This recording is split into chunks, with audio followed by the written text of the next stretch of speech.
A few days ago, I covered what is the first and only custom classic character mod in Sonic Generations. You have plenty of Boost Sonic mods, and you're gonna have so many Boost Shadow mods, but there's not a whole lot for classic Sonic. In fact, there is one custom character with custom moves, and there is one custom level.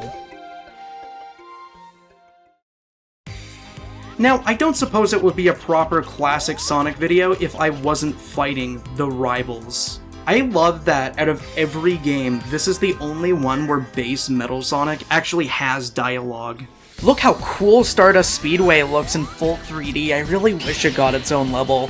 Look how, convenient that is, that I could just fly over his attack. Boom! One thing that I love about this section as well, and I wish that they would do in future classic games, akin to Superstars, is how you have, these cinematic shots in the middle of boss fights that shows you the sheer amount of speed you're working with here. Metal Sonic definitely gets Road Rash every single time he's hit. There we go, I curled up last minute to dodge that piece of debris. And I love, the sound design in this boss fight, too. You can really hear the metal clanking every time you hit the guy. Okay. Yeah, just gonna stay above you. Perfect. Can I even make it to you? I'm not fast enough. I'm not Sonic the Hedgehog, but I will take down this fraud. Ow. You kinda got my ass, I won't lie. 0 rings in a dream, but... Come on. Oh, he dodged last minute. Okay, this is actually getting a little intense. Somehow, I lived, and I've got rings now. It's not totally over. That's it for you, bozo. Whoa! He kind of appears in the cutscene. Don't look at it too hard. Don't think about it too much. It's kind of interesting how this location is made because it is Stardust Speedway from Sonic CD, and we've never officially seen anything from CD in full 3D. This is the one tiny glimpse we get of it. It's interesting because the side of the floor here is extremely detailed. You can see little motherboards on the inside, different colored pipes everywhere, but they did such a good job making original stuff. You see Eggman City in the back. There's these tiled yellow squares on the edges of the road here. It's very prominently the 90s. The early 90s with this abstract aesthetic. Here we are with a rare classic Sonic cutscene. There it is, the Death Egg from Sonic Hedgehog 2. Yo, what's up, Lego my Eggo man? Friendly reminder, this is the only modern 3D model of the Death Egg robot aside from the mass-produced ones in Sonic Forces. I don't actually remember how to fight this guy. He's actually kind of terrifying. Ow. His sheer size, the sound design, how heavy he is. Oh, you can hit that part of him, that's right. This is the size of what you were fighting back in Sonic the Hedgehog 2.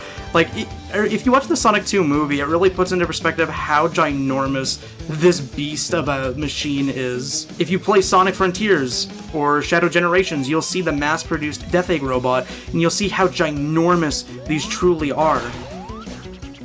Fly out of the way. See, I do wish that you could decelerate on command with Classic Tails, because it makes sections like this a little less risky. Wow, I can just fly over him. That sure would have been helpful in actual Sonic 2. Can I spin dash under him? Ow. Yeah, that's definitely one of the weakest points of the control for Classic Sonic is, actually crouching and doing the spin dash isn't very reliable. It's oftentimes a lot more reliable to just hold the X button, like at Sonic Adventure or something. This fight will be the slightest bit more convenient now that I can, fly above his arms. Ow. He just pitch slapped me! I can't get up. Okay, perfect. Come on, come get it. Come get your lunch. Thank you. And then I'm gonna jump up on here. Perfect.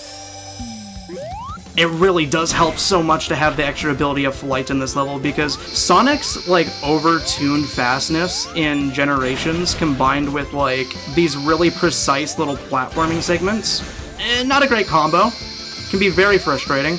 I've seen plenty of people get really upset fighting this boss. I keep getting hit by the bomb. It's a little sad how, few bosses there were for Classic Sonic. There were only these 2 bosses. This model got touched up a little bit. They added, like, higher resolution to it and maybe some different textures. Made it a little bit bigger than it is in this game, ironically. Like, it could be really fire. Oh, look at that! We do get to see a new victory animation after all. And all of these are like classic poses he does in promo art. And to top it all off today, we have something special just for classic Tales. The Mystic Cave Zone from Sonic the Hedgehog 2. And you'll notice this is a completely custom hub map for the level that fits directly into the white space. Sure, it kind of like ruins the functionality for every other level, but it fits right in here. It's got the piece of ground kind of curving off to the side of the white space here. You've got a full different perspective. There's like minecart rails and everything. There's these spikes that go up and down. It's like fully animated and decorated and everything, and I'm not sure if all of this was like custom 3D modeled or anything, but it's really impressive. You even got that preview screenshot right there. Now, this is especially impressive because you have all of this level of detail in here. You got the full 3D background and everything with even more immersion, showing you all like the minecart trails and the stones and crystals everywhere. But this level is one of the oldest generations level mods that exist. You got these falling platforms that look exactly like the little bridge ledges that you see in Sonic 2 and everything. Like, this is all pretty much custom stuff. You got like the broken pieces of wood here. You got this Badnik directly from Sonic 2 with its light bulb body and Motobug type shape. You got these moving platforms here with the spike traps on them and everything too. This is a 10-year-old level that was submitted for the Sonic Hacking Contest in 2014. To this day, like to my knowledge, this is the only custom classic level in Sonic Generations.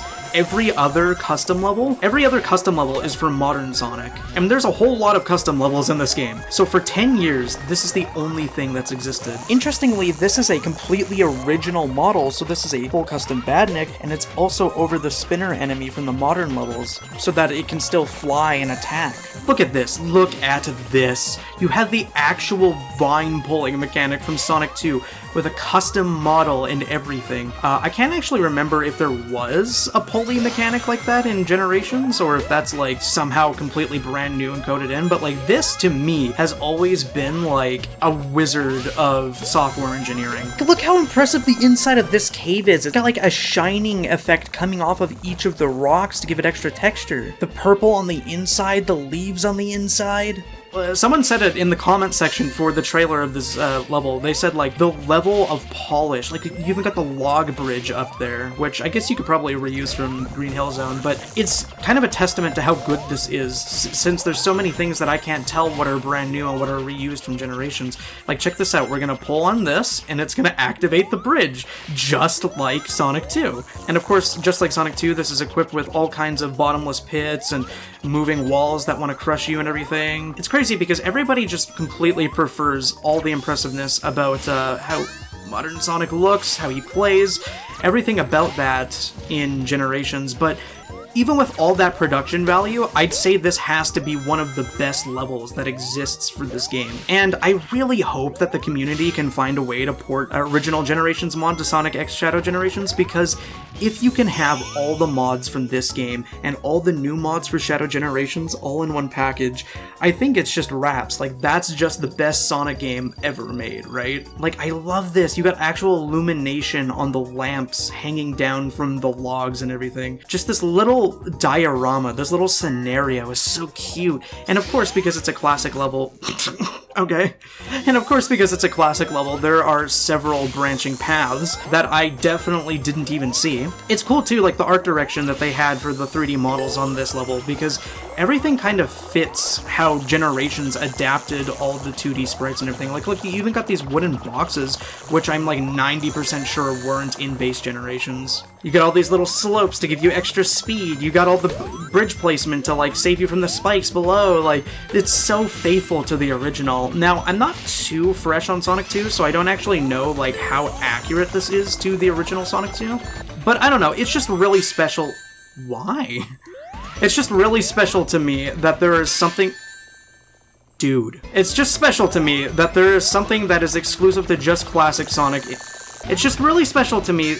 It's just really special to me that there's something exclusive to classic Sonic in this game. Like, he gets something too from the modding community, and there isn't a modern variant of this level whatsoever. This is all completely 100% classic Tails, baby. And how fitting is it, too, that the only custom classic level, at least that I know of, happens to be Sonic the Hedgehog 2, a perfect fit for the Tails mod here today. Like, just in general, Sonic 2 fans eating so good when it comes to classic Sonic modding in this game. And like, look at this, that's another part of why I love the 3D perspective in 2D platforming. Like, you have the boxes at that very specific angle and everything. And you got this bottom path here, you've got like the shifting perspective with the minecart rail kind of getting in your face there. Like, I love the difference in perspective with these 2D platforming games in 3D. They're just so cool. It's something that Sonic 4 definitely didn't capitalize on one bit. That disappointed me. Whenever they did it, it was like very minimal. But yeah, like, you can even see there's like some debris of this mine rail just sitting in the pile of crystals. Like, there's environmental storytelling in this completely fan-made level. You get to see it for what it would really be like with today's technology. The amount of work put into this little diorama is above and beyond, and I'm happy that I can appreciate this even a decade later. Like, this easily passes as something that Sega actually made, because it's like I'm sitting here playing an actual update to Sonic Generations, and they utilize these more niche locations that you usually wouldn't see in a product like this, because they're supposed to be using all the most recognizable locations so that it can sell the most copies. You know, in a perfect world, we'd have like 50 levels in Sonic Generations, and it would pull from all parts of the history. It's fun too, because even modern Tails has a idle animation that's perfectly in line with him. He's just floofing up his tails. Now, you'll notice I said this is a classic-only level. Well, there is a little bit more than just that. If we select it, there's a question mark. And look at this. No way, no way! This is kind of creepy. I remember playing this level as a kid, and seeing the screen creeped me out. I know it's from actual Sonic 3, but still. But yeah, you can kind of, like, move around in this area, you know? You can use his flight to get around, kinda. You can walk around a little bit in a 3D space. This is the closest you're getting to 3D Mystic Cave. I don't know, maybe one day as a tribute, somebody would make a full Act 2 of Mystic Cave. I've definitely seen people go back and touch up other people's custom levels to add new content or new mod support for them. But that being said, every mod here today will be listed down below, and you can go and play it for yourself. And please give some likes to the creators on Game Banana. Support them out, make them feel like their work is worth it. And if you're new here, please check out my modding playlist, because this is usually what I do in between major game releases like Shadow Generations, so I've got plenty of this for you to check out.